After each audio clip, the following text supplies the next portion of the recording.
Hello students, welcome to Chhatramitra mathematics. আজকে আমরা class 9 কোর্সে দেখি 19-এর 6 দাগের অঙ্কটা করবো। এখানে বলছে যদি 3,2 6,3 x, y এবং 6,5 বিন্দু পরপর যুক্ত হয়ে একটি সামান্তরিক গঠন করে,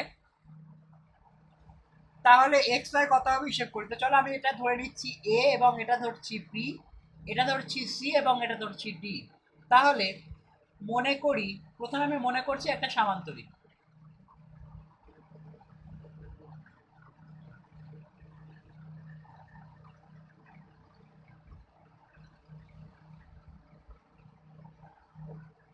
প্রথমে মনে করলাম যে এবিসিডি একটা সামান্তরিক, তাহলে এসি কর্ণের মধ্যবিন্দু স্থানাঙ্ক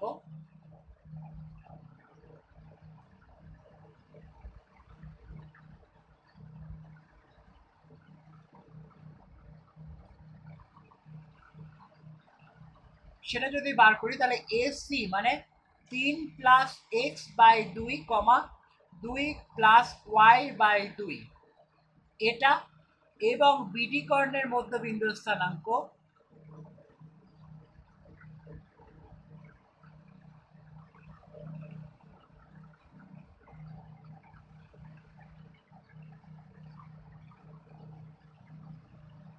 সেক্ষেত্রে আমরা একইভাবে বার করব, মানে 6 plus 6 by 2 comma 3 plus 5 by 2, অর্থাৎ এখানে হচ্ছে 12 বাই 2 কমা 5 আর 3 8 বাই 2, যার মানে দাঁড়াচ্ছে 6,4।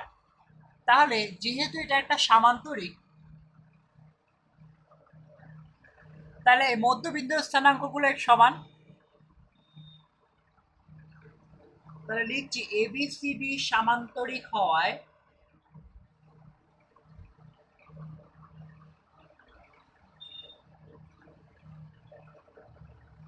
এসি ও বিডি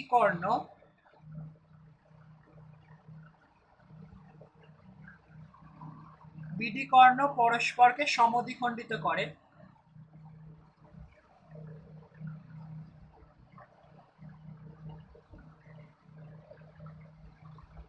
তার মানে দাঁড়াচ্ছে, তাহলে আমরা যদি এটা সলভ করি,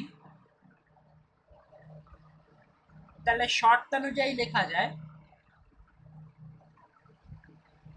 এটা সমান 6, অর্থাৎ 3 প্লাস এক্স বাই 2 সমান 6, বা 3 প্লাস এক্স সমান 6 দুগুণ 12, বা এক্স সমান 12 মাইনাস 3 সমান সমান 9, এবং 2 প্লাস ওয়াই বাই 2 সমান সমান 4, বা 2 প্লাস ওয়াই সমান 4 দুগুণ 8, বা ওয়াই সমান 8 বিয়োগ 2 মানে 4। তাহলে আমরা বিন্দুর স্থানাঙ্ক পাচ্ছি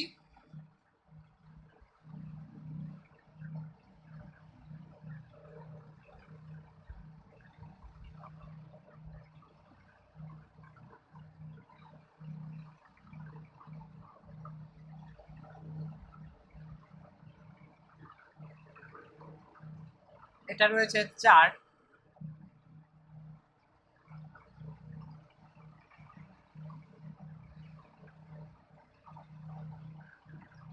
5 আর 3 8 বাই 2 মানে 4, 4 দুগুণ 8 বিয়োগ 2 মানে, এখানে একটু ভুল হয়েছে, 8 বিয়োগ 2 মানে 6। তাহলে বিন্দুটার স্থানাঙ্ক হচ্ছে, অতএব এক্স কমা ওয়াই হবে 9,6। তাহলে কি করলাম দেখো, আমি এটা ধরে এসি কর্ণের মধ্যবিন্দু বার করলাম এবং বিডি কর্ণের মধ্যবিন্দু বার করলাম। যেহেতু কর্ণ দুটো পরস্পরকে সমদ্বিখণ্ডিত করবে, তাই এটা সমান এটা, এবং এই ওয়াই এর স্থানাঙ্ক সমান এই ওয়াই এর স্থানাঙ্ক, সেটা সমান করে দেখা যাচ্ছে আমার এক্স এর মান 9 এবং ওয়াই এর মান এসেছে 6। তাহলে এক্স ওয়াই এর স্থানাঙ্ক হবে 9,6। তো এটাই হচ্ছে আমাদের উত্তর। তো স্টুডেন্টস, অঙ্কটা বুঝতে তোমাদের অসুবিধা হলে ভিডিওটা আবার দেখো, অথবা ছাত্রমিত্র অ্যাপ ডাউনলোড করো, যেখানে তোমার বইয়ের সব অঙ্কের সুন্দর সমাধান রয়েছে।